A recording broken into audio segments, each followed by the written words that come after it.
My name is Rylan Ventor, and I'm about to tell you how I dismantled my wife's entire existence using nothing more than a calculator, a smartphone, and the kind of patience that comes from 15 years of marriage to a woman who thinks subtlety is a foreign language.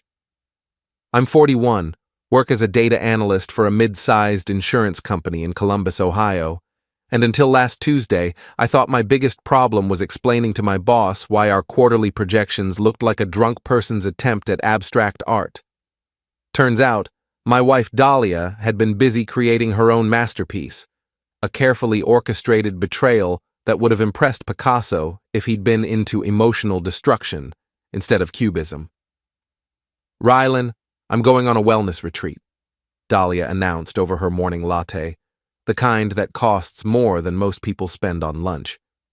She was wearing that particular smile she reserves for moments when she thinks she's being clever, the same one she used when she convinced me to buy the house with the mortgage that makes our bank account weep monthly. "A wellness retreat," I repeated, not looking up from my laptop where I was reviewing actuarial tables. Numbers don't lie, unlike certain people who share my bed and my Netflix password. "With Jax from work. You remember Jax?" Oh, I remembered Jax. Joel Saxon, 35. The kind of guy who wears designer gym clothes to buy groceries and thinks a personality is something you can purchase with a premium membership. He'd been to our house exactly 3 times, each visit featuring him flexing while reaching for things on high shelves and making comments about our quaint neighborhood. "The wellness retreat that costs $3,000 and happens to be at the same resort where you've been liking Instagram posts for the past month," I said, still typing. Dahlia's smile flickered. "You've been stalking my social media? I've been married to you for 15 years. I know your patterns better than Amazon's recommendation algorithm." I finally looked up. "Have fun on your retreat. Try not to find too much wellness in Jax's room." She slammed her mug down hard enough to rattle the table. "You know what, Rylan? If you don't like my choices, get a divorce." And there it was. The nuclear option, delivered with the casual cruelty of someone ordering a sandwich. Most husbands might have felt their world collapse at that moment. Me? I felt something else entirely. Relief. Because Dahlia had just given me permission to stop pretending I didn't know exactly what she was doing. "Have a wonderful trip, honey," I said, returning to my laptop. "Don't forget to pack sunscreen." After she left, dragging a suitcase that cost more than my car payment, I sat in our kitchen and listened to the house settle around me. 15 years of marriage, and it had come to this. My wife was running off with her boy toy, and I was sitting here like some pathetic cliché from a daytime television drama. Except I wasn't pathetic. I was methodical. I opened a new spreadsheet and titled it Project Wellness. Then I began documenting everything. The hotel reservation I'd found in her email. The credit card charges at Victoria's Secret, interesting since she'd been buying her underwear at Target for the past 2 years. The text messages she thought she'd hidden, including the one where Jax called me that boring accountant husband, and Dahlia responded with laughing emojis. For the record, I'm not an accountant, I'm a data analyst. There's a difference, though I doubted Jax possessed the intellectual capacity to understand it. My phone buzzed, a text from Dahlia. "At the airport, don't wait up." I responded, "Safe travels, love you too." Then I opened her location-sharing app, the one she'd insisted we both install for safety, and watched the little dot that represented my wife's current position. She wasn't at the airport. She was at Jax's apartment complex. I added this information to my spreadsheet, along with a timestamp and a screenshot. Then I called my friend Drew. "Rylan? What's up, man? You sound weird." Drew Martinez worked in IT for a tech startup and possessed the kind of computer skills that made him invaluable when your wireless router stopped working, and dangerous when your wife thought she was smarter than she actually was. "I need a favor," I said, "the kind that involves your particular expertise and my particular situation." Dahlia finally do something stupid enough to get caught? Define stupid. Scale of 1 to 10, with 1 being forgot to delete browser history, and 10 being accidentally sent affair texts to her mother-in-law. About a 7. She's currently at her lover's apartment while telling me she's at the airport, heading to a wellness retreat that's actually a romantic getaway funded by our joint savings account. Before we dive deeper into this story, I have one small request. Please subscribe, drop a like, comment, and hit that hype button to boost this channel so more people can discover these incredible Reddit stories. Drew whistled low. That's not stupid. That's advanced stupid. What do you need? Access to her cloud storage, her social media accounts, her email, everything. Rylan, that's illegal, unethical? Probably. But she's been accessing our joint accounts to fund this little adventure, and I'm pretty sure that's theft. I'm also pretty sure she's been planning this for months, which means there's evidence. I just need to find it. There was silence on the other end of the line. Then, I'll be over in an hour, and Rylan? I'm sorry, man. This sucks. No, I said, watching Dahlia's location dot finally start moving toward the actual airport. This is just getting interesting. While I waited for Drew, I did what I do best. I analyzed data. Dahlia's spending patterns over the past 6 months told a story that would have made a forensic accountant weep with joy. Mysterious cash withdrawals, charges at expensive restaurants on days when she claimed to be working late. A pattern of behavior that suggested this wasn't a spontaneous decision, but a carefully planned campaign. She thought she was 2 moves ahead. She didn't know I was about to change the game entirely. Drew arrived at my house carrying a laptop bag that looked like it could hack into NASA, which, knowing Drew, it probably could. He's the kind of guy who makes his living solving problems that don't officially exist, and tonight, my wife's infidelity was about to become his latest project. "Show me what you've got so far," he said, settling into my kitchen chair and opening his laptop. I walked him through my spreadsheet, pointing out the patterns, the inconsistencies, the obvious lies.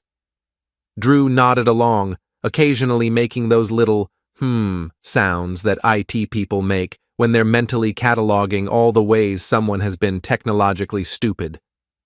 "She's been sloppy," he said finally. "Really sloppy. Look at this. She's been using the same password for everything. Her email, her social media, her banking apps. And it's not even a good password. It's your anniversary date followed by Jax's initials." I stared at the screen. "You're joking." I wish I was. "Oh, and she's been backing up all her text messages to the cloud automatically, including the ones with Jax." He clicked through several screens. "Want to read them?" "Give me the highlights." Drew scrolled through the messages, his expression growing more disgusted with each screen. "Okay, so this started about 4 months ago. Initial flirting, complaining about her boring husband who never wants to do anything exciting. Then it escalates to planning secret meetups, and finally," he paused, "finally to planning this trip and discussing how she's going to take half of everything when she divorces you." "Half of everything." "Yeah, but here's the interesting part. She's been moving money out of your joint accounts into a separate account. Small amounts, nothing that would trigger alerts, but it adds up. She's transferred almost $15,000 over the past 3 months. I felt something cold settle in my chest. Not anger, exactly. Something more calculating. "Can you trace where the money went?" "Already did. It's in an account under her name only. But get this. She's also been transferring money to Jax, paying his gym membership, his car payment, even his rent last month. She's been paying his rent. With your money. Technically, it's theft. You could press charges." I considered this. Pressing charges would be satisfying in a conventional way, but conventional wasn't what I had in mind. "What else did you find?" Drew grinned, and I recognized the expression. It was the same look he got when he'd successfully recovered data from a supposedly wiped hard drive. "She's been documenting everything, photos, videos, even a journal app where she writes about her amazing connection with Jax and how she's finally ready to start living her real life. She's been keeping a diary." A digital diary, with pictures, including some from your bedroom talking about how she can't wait to get out of this prison. Now I was angry. Not the hot, explosive kind of anger that makes people do stupid things. The cold, methodical kind that makes people do effective things. I want copies of everything, I said. Already on it. I've downloaded her entire digital life onto this drive. He held up a small USB stick. But Rylan, what are you planning to do with this? I'm going to give my wife exactly what she asked for. The next morning, I began phase 1 of what I'd started thinking of as Operation Wellness. First, I called Dahlia's office and asked to speak with Marlene Thompson, the HR director. Marlene was a woman who'd clawed her way up the corporate ladder using a combination of competence and a complete intolerance for nonsense, and she'd never particularly liked Dahlia. Marlene, this is Rylan Ventor, Dahlia's husband. Oh, hello, Rylan. Is everything all right? I hope so. I'm calling because I've discovered some irregularities in our personal finances that might relate to company resources. Dahlia mentioned she was taking time off for a wellness retreat, but I've found evidence that this trip might be funded through inappropriate means. There was a pause. What kind of irregularities? The kind that might interest your fraud prevention department? I'd rather discuss this in person, if possible. Can you be here this afternoon? I'll be there at 2. My meeting with Marlene went better than I'd hoped.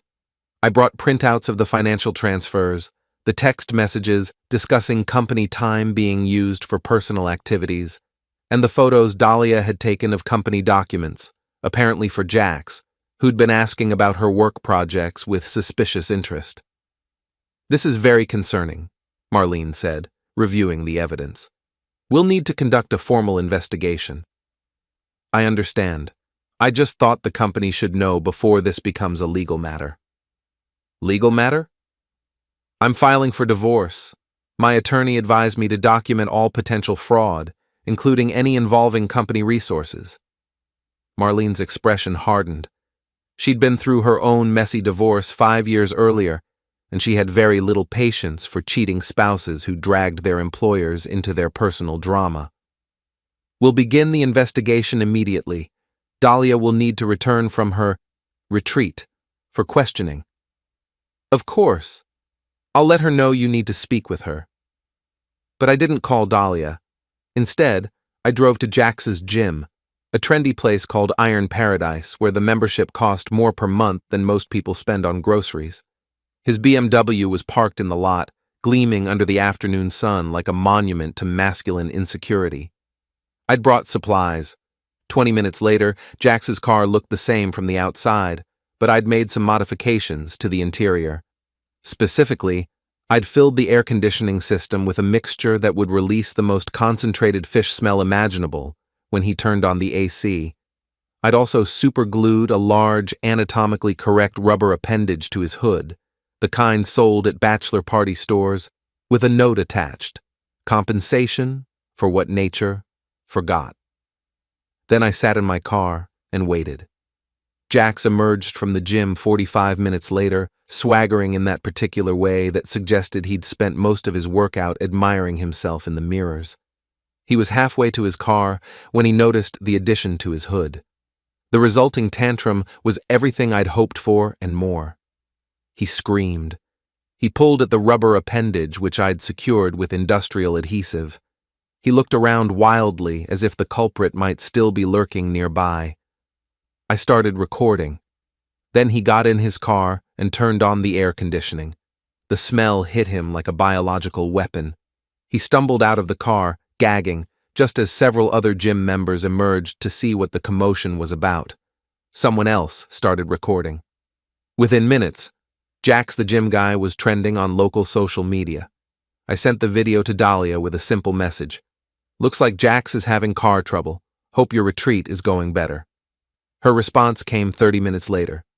What did you do? I replied, nothing illegal, unlike some people I could mention. Then I forwarded the video to everyone in Dahlia's contact list along with a note. Thought you might enjoy this. Jax seems to be having a rough day. Wonder what could have upset him. My phone started ringing immediately, but I didn't answer. I was too busy preparing for phase 2. Dahlia came home 3 days early, her wellness retreat apparently less relaxing than anticipated. I was sitting in our living room, reading a book about data analysis techniques, when she stormed through the front door like a hurricane with a designer handbag. "You son of a—" She stopped herself, probably remembering that losing her temper would put her at a disadvantage.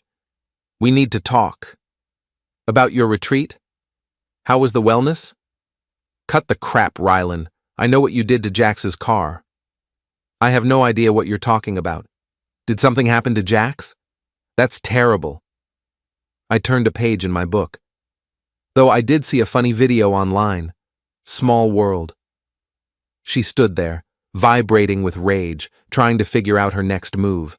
Dahlia had always been good at manipulation, but she'd never been good at thinking more than one step ahead. She was a tactics person, not a strategy person.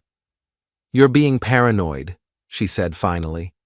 "It was a work trip, a legitimate business retreat." "With Jax?" "Yes, with Jax. And several other colleagues." "Which colleagues?" She hesitated for just a moment, but it was enough. "I don't have to justify my work activities to you." "You're right, you don't. But HR might be interested in hearing about them." Her face went pale. "What do you mean?" "I mean, Marlene Thompson called yesterday. Something about needing to discuss your recent use of company resources. She seemed very concerned about some irregularities that had been brought to her attention." "You called my HR department?" "I called them as a concerned citizen who discovered evidence of potential fraud. It's my civic duty."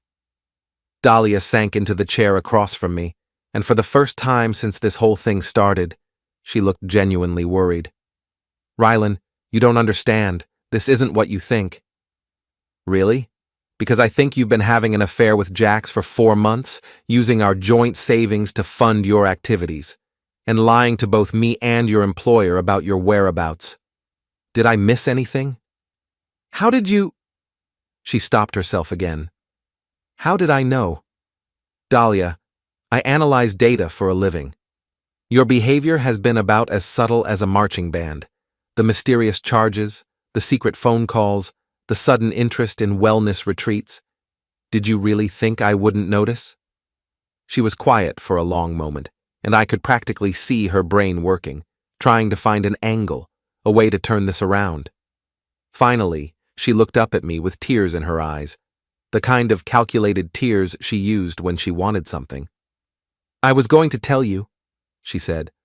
"I've been unhappy for so long, and I didn't know how to explain it. Jax makes me feel alive again." "Alive enough to steal $15,000 from our joint accounts?" The tears stopped. "That money is half mine." "Actually, it's not. See, I did some research after I discovered your little financial shell game. Turns out, using joint marital assets to fund an extramarital affair is considered dissipation of marital assets in Ohio. It's grounds for an unequal division of property in divorce proceedings." "You're threatening to divorce me?" "I'm not threatening anything. I'm simply stating facts. Though I should mention, I've already moved my portion of our joint assets into a separate account, for security purposes." She jumped up. "You can't do that." "I can, and I did.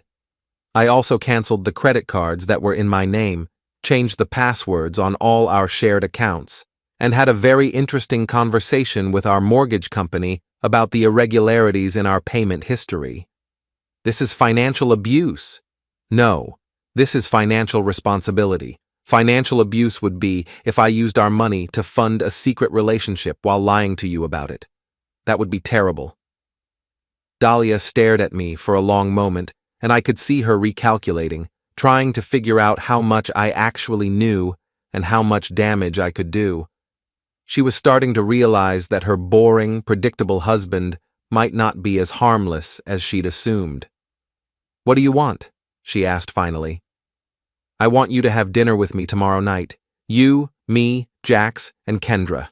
Just the 4 of us, having an honest conversation about the future." "Kendra doesn't know about your affair?" "Oh, I think she does. In fact, I think Kendra knows quite a lot about your recent activities. She's been very helpful. This was a bluff, but it worked. Dahlia's face went white. You talked to Kendra? Let's just say Kendra and I have developed a better understanding recently. She's quite the conversationalist when she wants to be.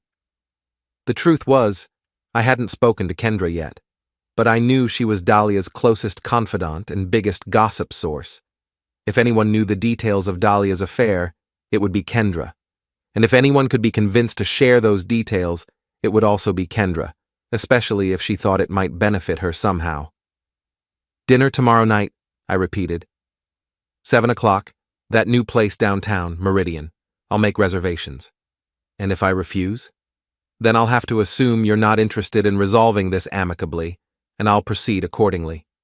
What does that mean? I smiled at her, the same pleasant smile I used with difficult clients at work. It means I'll stop being nice about this. After Dahlia went upstairs, presumably to call Jax and panic, I called Kendra myself. Rylan, this is unexpected. Hi, Kendra. I hope I'm not interrupting anything important. Just watching Netflix, what's up? I was hoping we could talk. About Dahlia, and about some things I've recently discovered. There was a long pause. What kind of things? The kind that might be embarrassing for everyone involved if they became public knowledge. But I'm hoping we can handle this discreetly between friends. Rylan, I don't know what you think you know, but I know about Jax. I know about the money. I know about the wellness retreat that wasn't actually a wellness retreat. And I know that you've been helping Dahlia plan this for months. Another pause. Longer this time. She's my friend, Rylan. I understand. And I'm not asking you to betray that friendship. I'm asking you to help me understand the full situation so I can make informed decisions about my marriage and my future. What kind of help? Dinner tomorrow night. You, me, Dahlia, and Jax. Just the four of us having an honest conversation. That sounds like a disaster waiting to happen. Maybe. Or maybe it's an opportunity for everyone to be honest about what they want and what they're willing to do to get it. I could hear her thinking, weighing her options. Kendra was fundamentally self-interested, which made her predictable. She'd go along with whatever seemed most likely to benefit her in the long run. What's in it for me? She asked finally. My discretion about your role in all this, and my gratitude, which might be worth more than you think. Fine. But Rylan, don't expect this to go the way you think it will. Kendra, I said, I'm counting on it. The dinner at Meridian was everything I'd hoped it would be and more.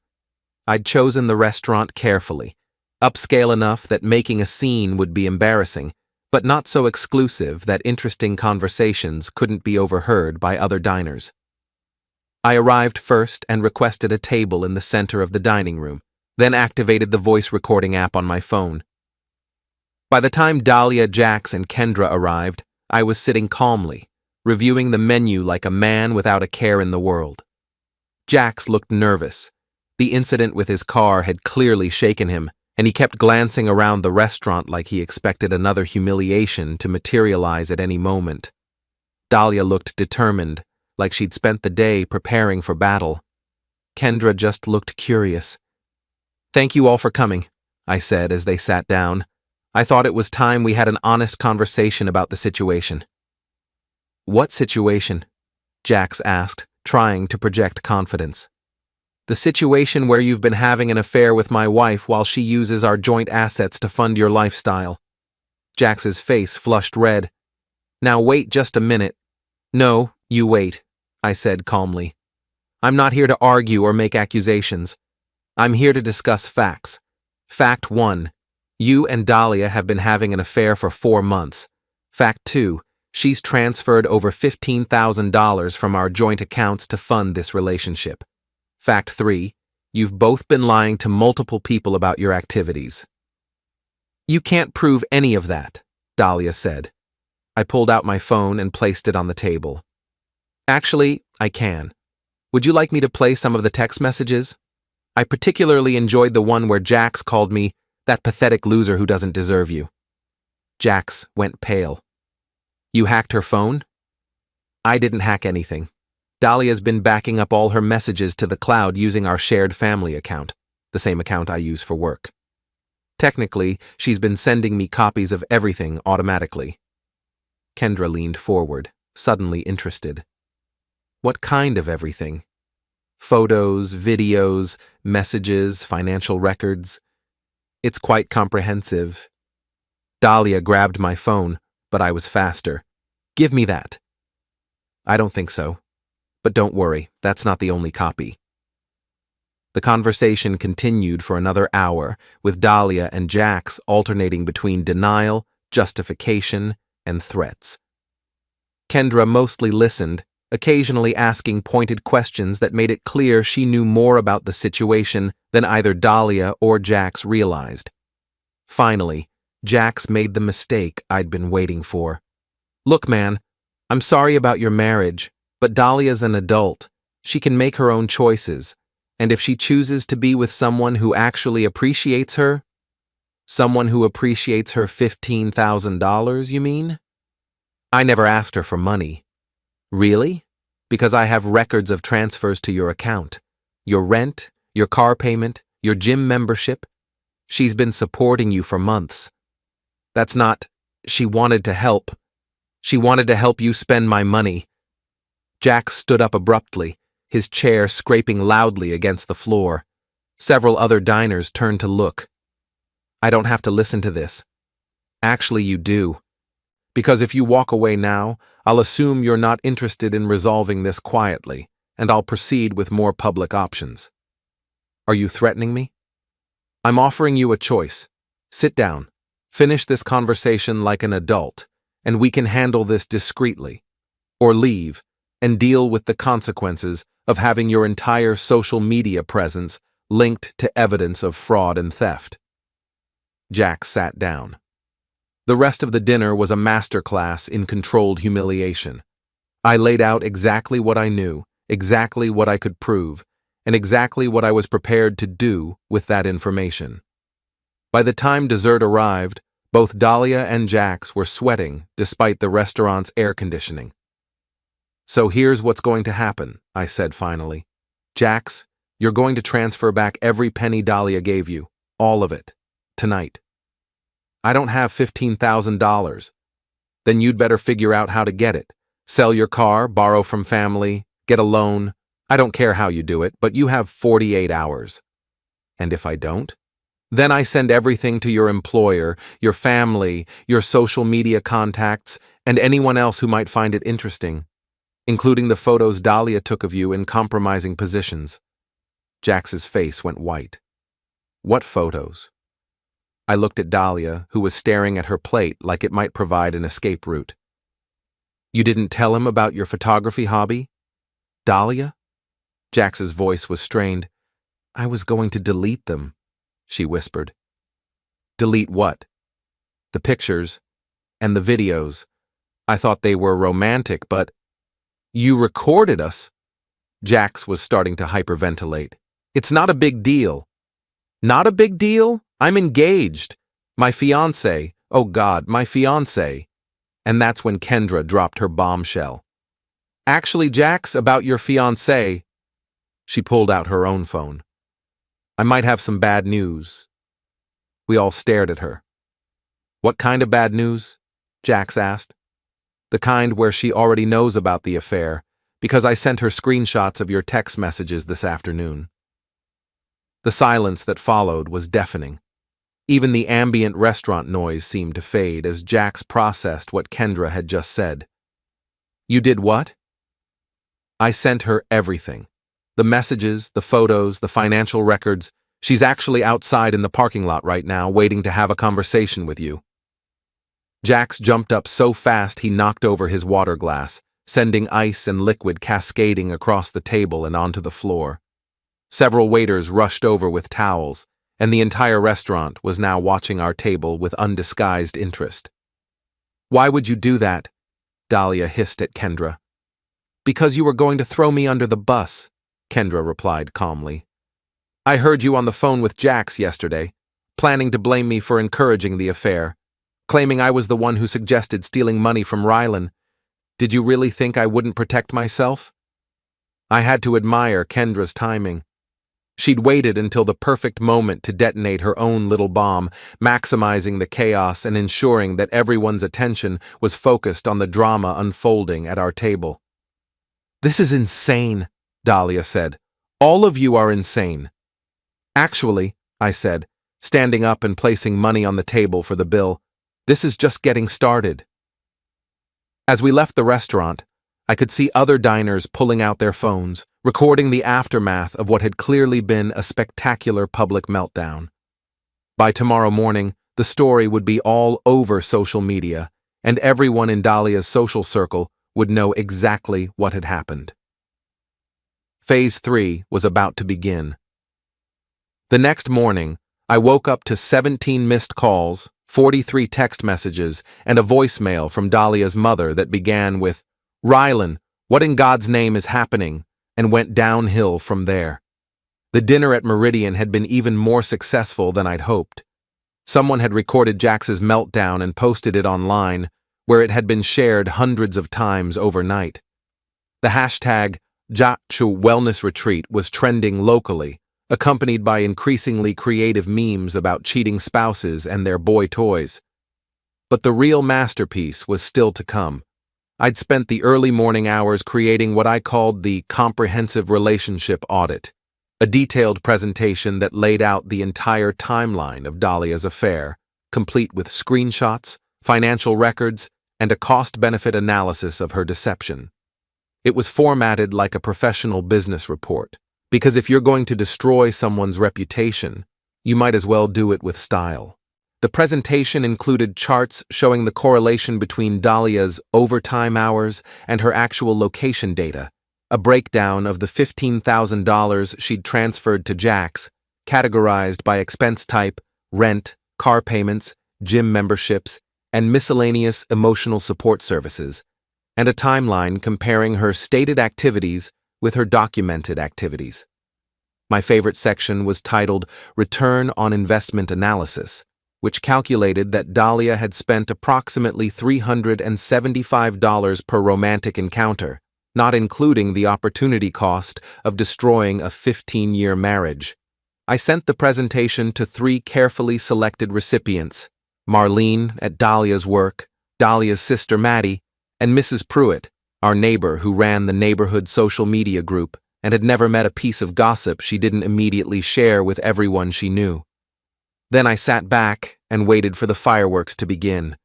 The first explosion came at 9:47 a.m., when Dahlia called me screaming so loudly that I had to hold the phone away from my ear. "You sent that thing to my sister!" "I sent it to several people, actually. I thought they should know the truth about the situation." "This is harassment. This is documentation. Everything in that report is factual and verifiable. If you have any corrections or additions, I'm happy to publish an updated version." "You're destroying my life!"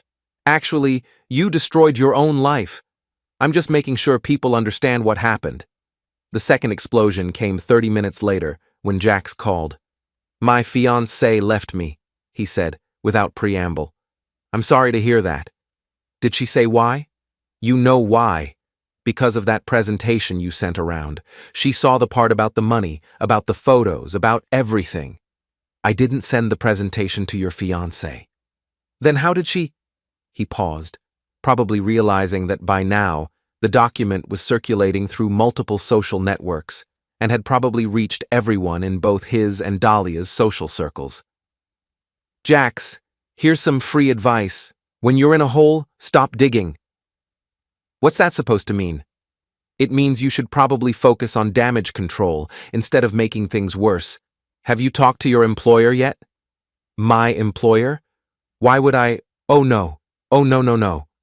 Might want to get ahead of that conversation. Just a suggestion." The third explosion was the most satisfying. At 2:30 p.m., I received a call from Marlene at Dahlia's company. "Rylan, I've reviewed the additional documentation you provided." "And?" "Dahlia's employment has been terminated, effective immediately. We've also referred the matter to our legal department for potential prosecution." "I see. I want you to know that the company appreciates you bringing this to our attention. This kind of behavior reflects poorly on all of us. I understand. I hope this doesn't cause too much disruption. Actually, it explains several irregularities we'd noticed in recent months. Projects that were delayed, client meetings that were rescheduled, discrepancies in her expense reports. We should have investigated sooner. After I hung up, I allowed myself a moment of satisfaction. Dahlia had spent months planning her exit strategy, carefully positioning herself for what she thought would be a clean break that left her with half of everything and a new boyfriend to support her transition to single life. Instead, she was unemployed, publicly humiliated, and facing potential criminal charges for theft and fraud. But I wasn't finished yet. That evening, I drove to Jax's apartment complex, where I'd arranged for a special delivery. The box contained all of Dahlia's belongings that she'd left at his place: clothes, toiletries, books, and several items I'd added for dramatic effect, including a framed photo of us from our wedding day and a copy of our marriage certificate. I'd also included a note. Property of Dahlia Harson, unemployed adulteress. Please return to sender. I left the box in the lobby with a sign that read, "Free to good home, slightly used relationship materials." Then I went home and waited. Dahlia arrived at my house at 11:30 p.m., carrying the box and crying harder than I'd seen her cry since her father's funeral. "Please," she said. "Please, we can fix this. I made a mistake, but we can work through it." Can we? Because according to your text messages, I'm a boring, pathetic loser who doesn't deserve you. According to your journal entries, our marriage has been a prison that you couldn't wait to escape. According to your financial records, you've been planning this exit strategy for months. I was angry. I was confused. I didn't mean those things. Which things? The things you said or the things you did? She was quiet for a long moment. What do you want me to do? I want you to tell me why I should believe that any of this is genuine remorse instead of panic, because your plan didn't work out the way you expected. Because I love you. No, you don't. You love the security I provided. You love having someone to pay the bills while you figured out your next move. You love having a backup plan in case your affair didn't work out. That's not true. Prove it. How?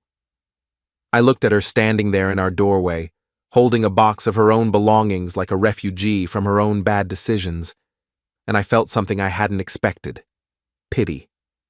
You can't, I said finally, because it is true, and we both know it. I closed the door and went to bed, leaving Dahlia standing on the porch with her box of memories and her carefully constructed world falling apart around her. Tomorrow, I would file the divorce papers. Tomorrow, the final phase would begin.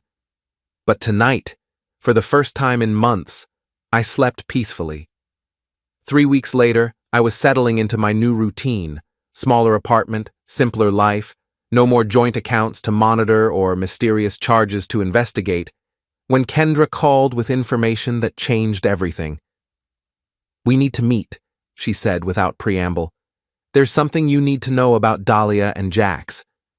I think I know enough about Dahlia and Jax to last several lifetimes. No, you don't. This is different. This is about what they were really planning. We met at a coffee shop downtown, the kind of place where the baristas have advanced degrees and the customers all look like they're writing novels on their laptops. Kendra arrived carrying a manila envelope and wearing the expression of someone who'd been carrying a secret too heavy for one person to bear alone. "I should have told you this earlier," she said, sliding the envelope across the table. "But I hoped, it wouldn't come to this." Inside the envelope was a USB drive and a stack of printed documents. The documents were bank statements, insurance policies, and what appeared to be a forged power of attorney with my signature on it. What am I looking at? Dahlia and Jax weren't just having an affair. They were planning to frame you for embezzlement from your own company. I stared at the papers, trying to process what she was telling me. Frame me for what? They've been building a case against you for months. fake transactions, forged documents, manufactured evidence that would make it look like you've been stealing from your employer and hiding the money in offshore accounts. That's impossible. I don't have access to company funds. No, but you have access to company data systems. And according to their plan, that was enough to create a plausible case for digital embezzlement. They were going to wait until after the divorce was finalized, then present the evidence to your company and the police. I picked up one of the bank statements. It showed an account in my name with deposits totaling over $200,000, money I'd never seen, and transactions I'd never made. How did they create this? Jax has connections, people who specialize in this kind of thing. The plan was to destroy your reputation and your career, making it impossible for you to fight the divorce settlement or challenge their version of events. And you knew about this? Kendra looked uncomfortable. I knew they were planning something beyond the affair. But I didn't know the details until last week, when Dahlia asked me to be a witness in their case against you. A witness to what? To your supposed confession. They wanted me to sign a statement saying I'd overheard you talking about stealing money from your company to fund gambling debts. I felt that familiar cold sensation in my chest, but this time it was different. This wasn't just betrayal, this was attempted destruction of everything I'd built over 15 years of honest work. What did you tell them? I told them I'd think about it. Then I started documenting everything they said, every plan they made, every piece of evidence they tried to fabricate. She pulled out her phone and showed me a recording app. I've been recording our conversations for 2 weeks. Everything is on here, their entire plan, their timeline, their backup strategies if the first attempt didn't work. Why are you telling me this now? Because they're planning to execute the final phase tomorrow night. They've arranged a meeting with your HR department and a detective from the Financial Crimes Unit. They're going to present their evidence and demand your immediate arrest. I looked at the USB drive. What's on here? Copies of everything. The real documents, the fake documents, recordings of their planning sessions, text messages discussing the frame-up, everything you need to prove what they were really doing. I pocketed the USB drive and looked at Kendra. What do you want in return for this? I want immunity. Complete immunity from whatever you're planning to do to them. What makes you think I'm planning to do anything? Because you're you. And because they made the mistake of trying to destroy someone who's smarter than they are. She was right. I was already formulating a plan, something that would expose their scheme in the most public and humiliating way possible. But first, I needed to understand exactly what I was dealing with. Tell me everything, I said. Every detail, every conversation, every plan they made. Kendra talked for 2 hours, laying out a conspiracy that was both more elaborate and more stupid than I could have imagined. Dahlia and Jax had spent months creating fake evidence, bribing people to provide false testimony, and building what they thought was an airtight case against me. But they'd made one crucial mistake. They'd trusted Kendra to be their accomplice without considering that she might have her own agenda. There's one more thing, Kendra said as we prepared to leave. They're planning to confront you tonight, at your apartment. They want to give you a chance to confess before they go to the authorities tomorrow. Confess to crimes I didn't commit? They think you'll be so overwhelmed by the evidence that you'll break down and admit to everything. Then they'll record your confession and use it to support their case. I smiled, and Kendra actually took a step back. What? She asked. They want a confrontation? They want a confession? They want to record everything? Yeah. Why?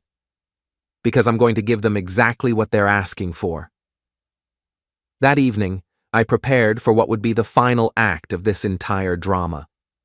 I set up recording equipment throughout my apartment, called Drew to serve as a witness, and contacted a friend who worked as a paralegal to document everything that was about to happen. Then I sat down and waited for Dahlia and Jax to arrive. They came at 9 p.m., just as Kendra had predicted. Dahlia looked nervous but determined. Jax looked like he'd rather be anywhere else in the world. We need to talk, Dahlia said. Come in. Let's talk. They sat down in my living room, and I could see Jax checking his phone, probably activating his own recording app. Rylan, Dahlia began, we know what you've been doing. What have I been doing? Stealing money from your company. We have evidence. What kind of evidence? Jax pulled out a folder and spread documents across my coffee table. Bank statements, transaction records, forged emails. It was an impressive collection of fabricated evidence. This shows over $200,000 in unauthorized transfers from your company's accounts to your personal accounts, Jax said. Interesting. When did these transfers supposedly take place? Over the past 18 months. Small amounts at first, then larger ones as you got more confident. And you discovered this how? We've been investigating your activities since we suspected you were hiding assets during the divorce proceedings, Dahlia said. You've been investigating me. We had to protect ourselves. I nodded thoughtfully, as if considering their evidence. This is very serious. If this is true, I could go to prison. That's why we're here, Jax said. We want to give you a chance to come clean before we go to the authorities. Come clean about what exactly? About the embezzlement, about the gambling, about the offshore accounts. What gambling? What offshore accounts? Dahlia leaned forward. We know about the poker games, Rylan.